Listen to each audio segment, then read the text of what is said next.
2024 లేదా 25లో డిగ్రీ లేదా బీటెక్ చదివారా? సాఫ్ట్వేర్ జాబ్ కోసం ఎదురు చూస్తున్నారా? అయితే కోడ్ జ్ఞాన్ 100 డేస్ కోర్సులో చేరండి, జాబ్ సాధించండి. నమస్తే, వెల్కమ్ టు సుమన్ టీవీ. నేను మీ యాంకర్ శ్రీ. రైట్ ను మనతో పాటు ఉన్నారు హైకోర్టు అడ్వకేట్ అలగిరి రవీంద్రనాథ్ గారు. ప్రీవియస్ మేము చేసిన వీడియో కింద ఒకరైతే కమెంట్ చేయడం జరిగింది. సో ఆ కమెంట్ కి ఈ రోజు ఒక సొల్యూషన్ ఇచ్చే ప్రయత్నం చేయబోతున్నారు అలగిరి రవీంద్రనాథ్ గారు. ఇంతకీ ఆ కమెంట్ ఏంటో మనం అడిగి తెలుసుకునే ప్రయత్నం చేద్దాం.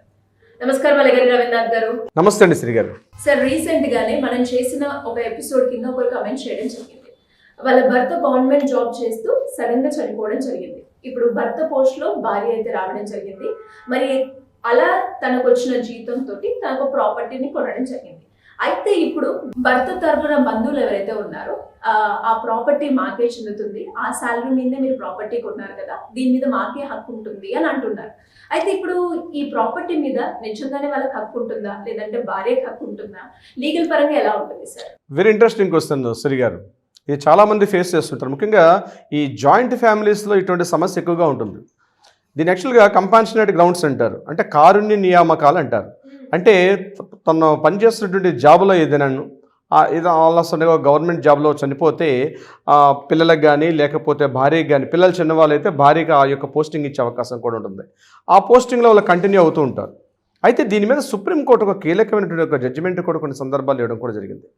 ఈ కంపాన్షనేట్ గ్రౌండ్ కింద ఎప్పుడైనా జాబ్ చేసుకొని భార్య కానీ పిల్లలు కానీ ఎవరైనా కావచ్చు, నాట్ ఓన్లీ వైఫే కాదు. సో ఇప్పుడు మీరు అడిగినటువంటి క్వశ్చన్లో ఏదైతే ఉందో భార్య, కాబట్టి భార్య ఆ ప్రభుత్వ ఉద్యోగాన్ని, భర్త సంబంధించినటువంటి ఏదైతే ప్రభుత్వ ఉద్యోగం ఉందో అతను జాబ్ చేస్తూ అతని వృత్తిలోనే అతను చనిపోయారు కాబట్టి ఆ జాబు భార్యకి కంపెన్సేటెడ్ గ్రౌండ్స్ కింద భార్యకు వచ్చింది. కాబట్టి ఆ భార్య తనకు వచ్చినటువంటి వేతనం, తనకు వచ్చిన శాలరీ ద్వారా ఒక ప్రాపర్టీది కానీ లేకపోతే ఇతరత్ర ఏమైనా అసెట్స్ కానీ గోల్డ్ ఏవో పర్చేజ్ చేసుకున్నా అది ఆమెకే చెందుతుంది తప్ప ఎట్టి పరిస్థితుల్లో కూడా హస్బెండ్కి సంబంధించినటువంటి ప్రాపర్టీగా కౌంట్ చేయకూడదు అని చెప్పి సుప్రీంకోర్టు కొన్ని విషయాలు చెప్పడం జరిగింది. అంటే ఇప్పుడు ఆమె శాలరీ చేస్తేనే కదా, ఆమె జాబ్ చేస్తే ఆమెకు వచ్చినటువంటి ఇన్కమ్ మీద తీసుకొచ్చారు ఆవిడ. అంటే అది ఒకవేళ జాబ్ పోస్ట్ అంది, ఒకవేళ హస్బెండ్ యొక్క పోస్ట్లోకి ఈవిడ జాయిన్ అయ్యి ఆ పోస్ట్ ఈవిడ కంటిన్యూ చేస్తూ తన శాలరీ మీద తీసుకున్నప్పుడు కూడా అది ఆమె యొక్క స్వంత ఆస్తిగానే పరిగణించాలి.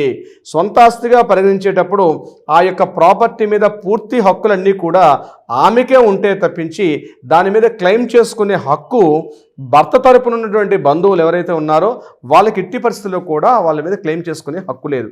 అంటే వారసత్వంగా వస్తున్నటువంటి ఏదైనా ప్రాపర్టీ ఉంటే దాని మీద ఆ పార్టిషన్స్ ఇతరత్ర ఏవైనా మాట్లాడుకోవాలి తప్పించి ఈ ప్రాపర్టీ ఏదైతే ఆ అమ్మాయి తను జాబ్ చేసుకుంటూ ఈవెన్ దో భర్త యొక్క పోస్ట్లో తను జాబ్ చేసుకుంటూ కూడా ఇన్కమ్ తెచ్చుకునే సందర్భంలో కూడా అది భర్త యొక్క ఇన్కమ్గా దాన్ని పరిగణించలేము.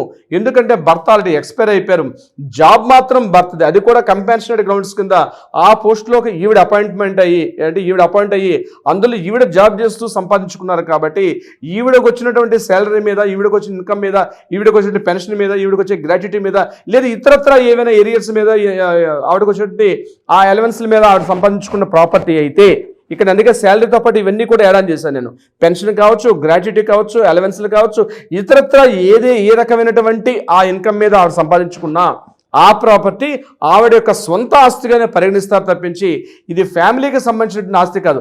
ఇక్కడ జాయింట్ ఫ్యామిలీస్ ఈ ప్రాబ్లమ్స్ ఎక్కువ వస్తాయి. ఎలా అంటారంటే, అదిగో చూస్తావా జాబ్ సంపాదించేసుకుంది, మా అబ్బాయి యొక్క జాబ్తో ఆవిడ వెళ్ళి ఆవిడ చక్కగా ఎంజాయ్ చేసుకుంటుంది, ఆవిడ ఆ ప్రాపర్టీ కాబట్టి ఆ ప్రాపర్టీ మాకు ఇవ్వమని చెప్పి వాళ్ళు క్లెయిమ్ చేసుకుంటే ఎట్టి పరిస్థితుల్లో కూడా కోర్టులు, నాకు తెలిసి ఈవెన్ కోర్టు ఆర్గ్యుమెంట్స్ కూడా కాదు, ఆ కోర్టు జడ్జిమెంట్ ఫైల్లో కూడా, అంటే ఆ ఫైలింగ్లో కూడా తీసుకునే అవకాశం కూడా ఉండదు. ఎందుకంటే క్లియర్గా సుప్రీంకోర్టు జడ్జిమెంట్స్ చెప్తున్నాయి క్లియర్గా.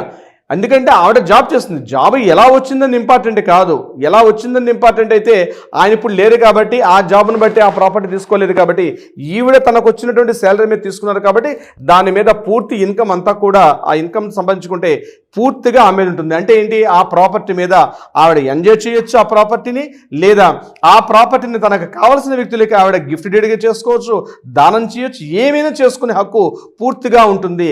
అంటే ఆవిడకి స్త్రీధనం కిందగానే పరిగణిస్తాం. అంటే ఆవిడ సెల్ఫ్ ఎక్వైర్డ్ ప్రాపర్టీగానే, సెల్ఫ్ గెయిన్డ్ ప్రాపర్టీ కింద మాత్రం సొంత ఆస్తిగా పరిగణిస్తాం తప్పించి ఇతరత్ర యాన్సెస్ట్రల్ ప్రాపర్టీ కింద లేకపోతే దాన్ని పరిగణించే అవకాశం ఎట్టి పరిస్థితుల్లో కూడా ఉండదు. అది శ్రీ గారు. ఎలా అయితే హస్బెండ్ తరపు నుంచి మనకి ప్రాపర్టీ మీద హక్కు ఉంటుంది అని అంటున్నారో, అలాగే కొన్ని సందర్భాల్లో పిల్లలు కూడా ఈ ఆస్తి పైన మాకు హక్కు ఉంటుంది అని అంటూ ఉంటారు. మరి అక్కడ ఇది వర్తిస్తుంది అంటారు ఇప్పుడు? ఎగ్జాక్ట్లీ, దీని కంటిన్యూషన్కి వస్తుంది. అది కూడా చాలా వ్యాలిడ్ పాయింట్. ఎట్లా అంటే పిల్లలకు కూడా క్లెయిమ్ చేసుకునే అవకాశం లేదు. పిల్లలకు కూడా ఈ యొక్క ప్రాపర్టీ, ఎందుకంటే మా నాన్నగారి యొక్క ప్రాపర్టీ కాబట్టి, మా నాన్నగారు లేరు కాబట్టి దాని మీద మాకు పార్టిషన్ చేయమించి పదిగా హక్కు పిల్లలకు కూడా లేదు. ఎందుకు?